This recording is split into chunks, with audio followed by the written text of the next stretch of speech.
Hi everybody. Today we are going to talk about the place value of decimals.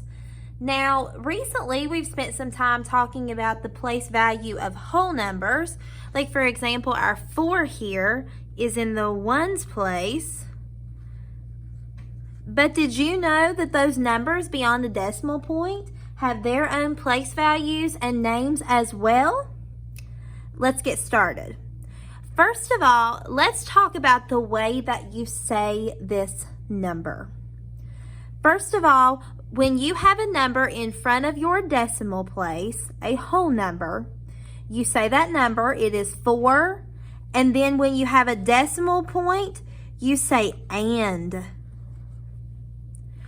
4 and now let's talk about the place value. This 6, the number immediately to the right of the decimal, that is the tenths place. The tenths place. It's just 10 with a THS. Now let's talk about our 7. After the tenths, that comes the hundredths. It's just 100 with a THS. And now let's talk about our 8. If I go tenths, hundredths, what do you think comes next? It is the thousandths. So it's thousand and then just a THS. And sorry, my handwriting is not the best, but you can see what we are saying there. And so when we say this, we say 4 and, then you proceed to just say this number the way that you normally would. 4 and 678 thousandths. You end with the labeling of the digit that is last. And what I mean by that is if the last digit you see is in the thousands place, you end with the thousandths. If I were to take that 8 off, I would say 4 and 67 hundredths. I label it with the hundredths because the 7 is the last digit there and it is in the hundredths place. If I were to take that off, I would say 4 and 6 tenths. All right. As you can see, I have a new number up. And I just want to briefly remind you of how we go about saying our numbers. Our whole number, that means it's to the left of the decimal. That's easy. That is 42. Remember that the decimal point, that stands for and. 42 and 21. And I look at my last digit. This is the tenths place. This is the hundredths place. So my number is 42 and 21 hundredths. If I wanted to write that in word form, and just as a reminder, we wrote word form and stuff just a couple weeks ago when we were dealing with whole numbers, I would write 42 and 21. Now I have to shove this in here. But 42 and 21, what did I say that was? I've got my tens, my ones place, my decimal point, my tenths place, and that's my hundredths place.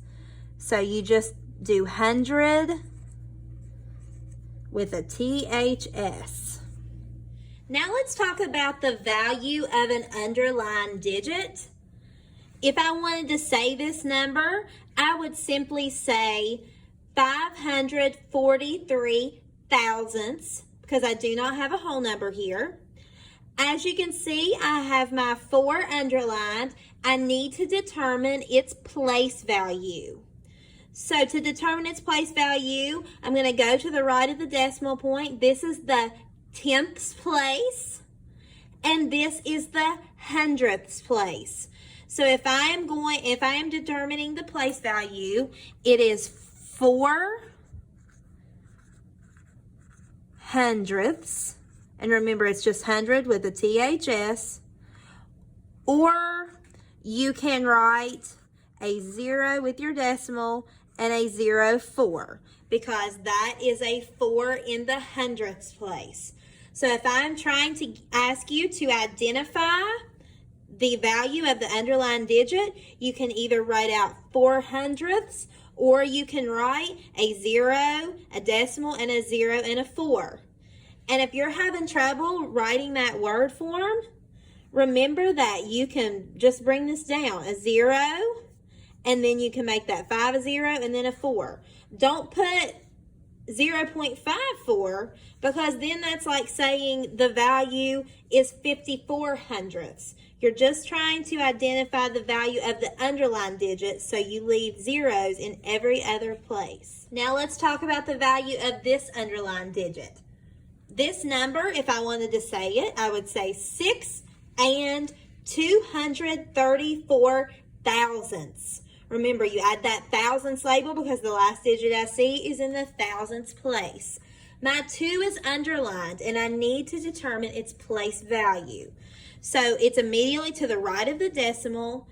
The place value immediately to the right of the decimal is the tenths place. So I know that is 2 tenths. That is the value of the underlined digit. Or I can write 2 tenths out in the standard form. That is 2 tenths. Now let's talk about the value of this underlined digit. If I wanted to say this number out loud, I would say 3 and 954 thousandths. I know that I put the thousandths label because the last digit I see is in the thousandths place. In order to tell the value of the underlined digit, I need to determine its place value. So I have a 3 in the ones place, decimal point, tenths, hundredths, thousandths. So the value of that underlined digit, there is a 4 in the thousandths place. So it is 4 thousandths. You can also write it out by putting a 0 in every other spot and putting a 4 in the thousandths place. All right, rock stars, now that we've had time to practice a brand new skill, I want you to turn to page 159 in your math book. Complete problems 7 through 12. I'll post the answer key in the next section so that you can go over it and see what you're having trouble with. Don't worry about problems 13 and 14 because we will be going over those tomorrow.